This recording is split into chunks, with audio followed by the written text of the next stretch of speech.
It's time for another PlayStation 2 collection video. This time we are going to be talking about mostly Harry Potter games. So starting with Harry Potter and the Philosopher's Stone, it's of course a Hungarian version. So this one's interesting because this is the first book and movie that's been adapted, but this actually released second because the first PlayStation 2 game was the Chamber of Secrets that got a release in 2002, and then basically EA went back and for 2003 they released the first game second.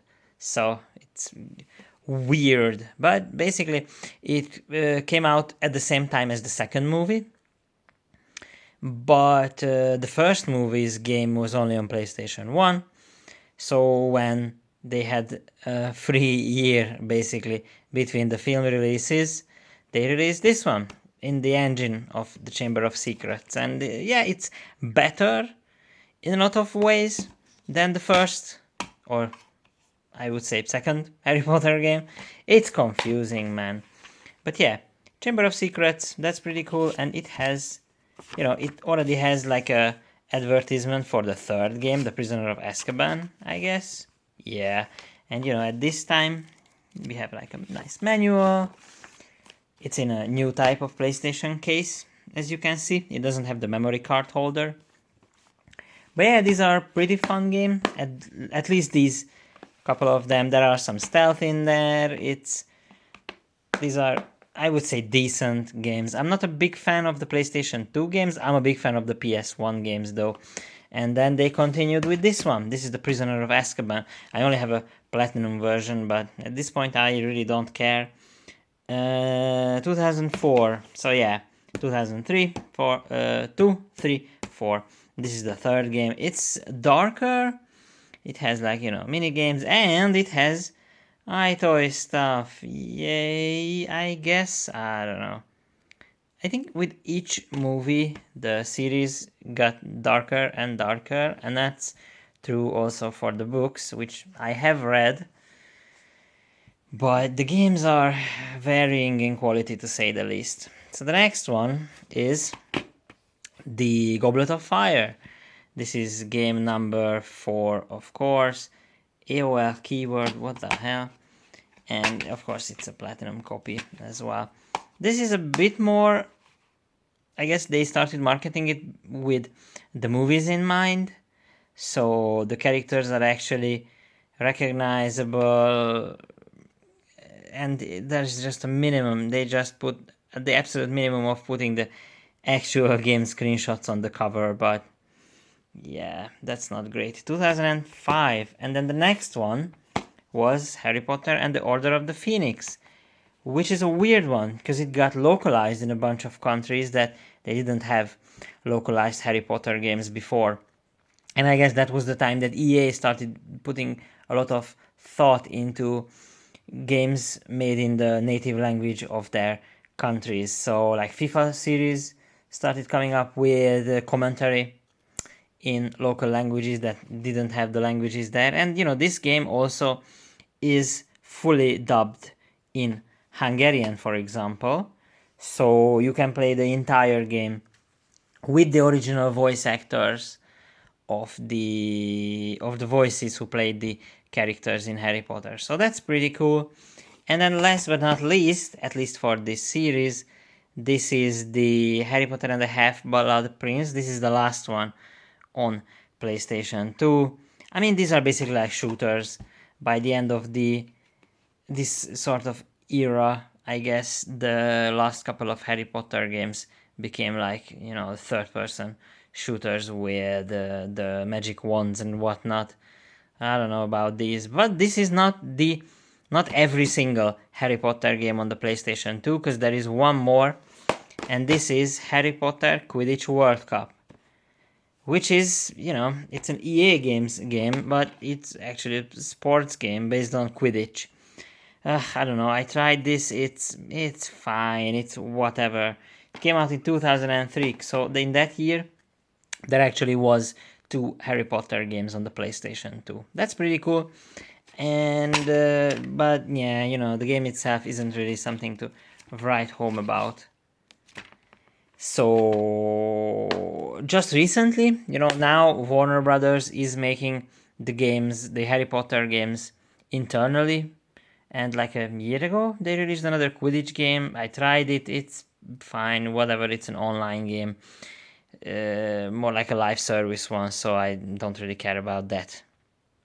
Okay, let's move on from Harry Potter and talk about Headhunter Redemption by Sega on the PlayStation 2. I don't know anything about this game. It looks like it's a third-person shooter. There are some shooting involved. I think that this is like a sequel, because I think there was a game that's just called Headhunter, as far as I know. But yeah, it's an early Sega game. This is like a rental or something? Sticker? I don't know, it's weird. Manual here. Yeah, I wanna try this, because when I picked it up it looked interesting. I don't know, it looks like something out of a sci-fi, because it's like robots and soldiers. I don't know, the first thing about Headhunter. Next up is a strange one, Hype the Time Quest. So this is actually a kids game made for Playmobil, or made by Playmobil and published by Ubisoft. So another weird one. I kind of like this cover. It's really funny. It has a dragon on it, but it's like the classic Playmobil figurines. That's like, the toy company. And in the back, it looks like a fantasy adventure game. It reminds me of the Lego games, so it's probably something like that. 14 Playmobil Fantasy Worlds. What is this? 80 different characters, like princesses and dragons. It seemed like an interesting one when I picked it up from the flea market. Yeah, it's on a CD. Everybody's favorite type of blue. Can I get it out?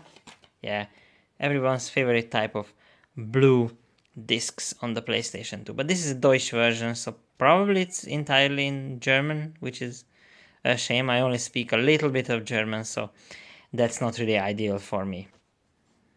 Okay, so I like golf games. I have a couple of them. This one I haven't tried. It's International Golf Pro. So I do like golf games, but I usually like the more arcadey ones, like Everybody's Golf or Mario Golf. This one looks really boring, but it might be fun. There is drive, pitch, putt, big par fives, and okay, yeah. I don't know. Released by Oxygen Interactive. I don't really know anything about them. So yeah, International Golf Pro. And of course, this game is complete. Of course, this has like a full-on manual. They were really proud of this screenshot, because this is also in the back of the box. So this one I really like. It's one of my favorite pickups ever on the PlayStation 2, because it's a compilation disc and it has something that's really obscure in Europe at least, and in the US as well probably. It's the Intellivision. So it has over 60 Intellivision games included inside. So this is from the same era as the Atari 2600, so late 70s, early 80s. A bunch of like really rudimentary albeit classic games, and a lot of them are basically clones of old Atari games. Yeah, these games are ass old, like really ancient. 62 games, historical games and fun facts. So basically the game itself is kind of cool. There is this whole like arcade layout, so you can go to different machines on like a grid, so it's not really like you can actually walk there, but there are different categories of games.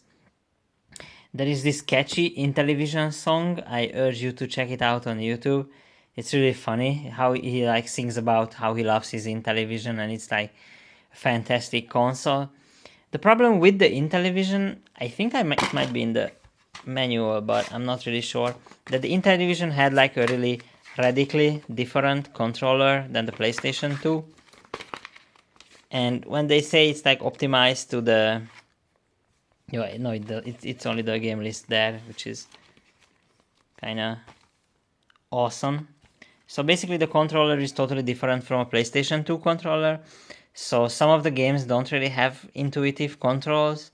Like it has a big like turnable disc, and then it has like a numpad, like an old telephone, and then buttons on the sides.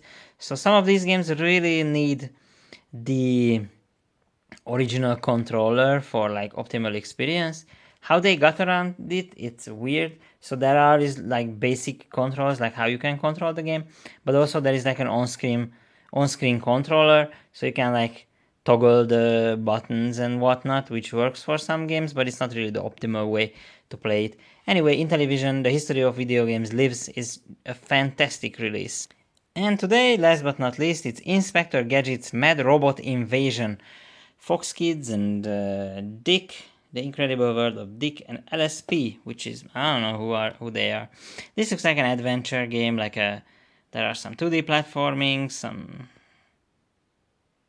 To be honest, I don't even know what's happening on this screenshot. Or yeah, I not on this one. Yeah, it's based on the cartoon, based on the movie 2003. So it's not really that early in the PS3's life cycle. But damn, this game looks weird and janky, and it's probably like a really low budget title. And that's it for today. I wanted to make a shorter video because it's also about Harry Potter. So yeah, there is a lot of Harry Potter games on the PlayStation 2. I have all of them. I'm not sure what I want to do with them because I don't really play these types of games, but I think it's cool that, PlayStation 2 had so many games. The PlayStation 2 was just at the right time for the whole Harry Potter craze. At this time, out of these games, I would recommend probably the first two Harry Potter games, and Intellivision Lives is really fun. Thanks for watching. See you next time.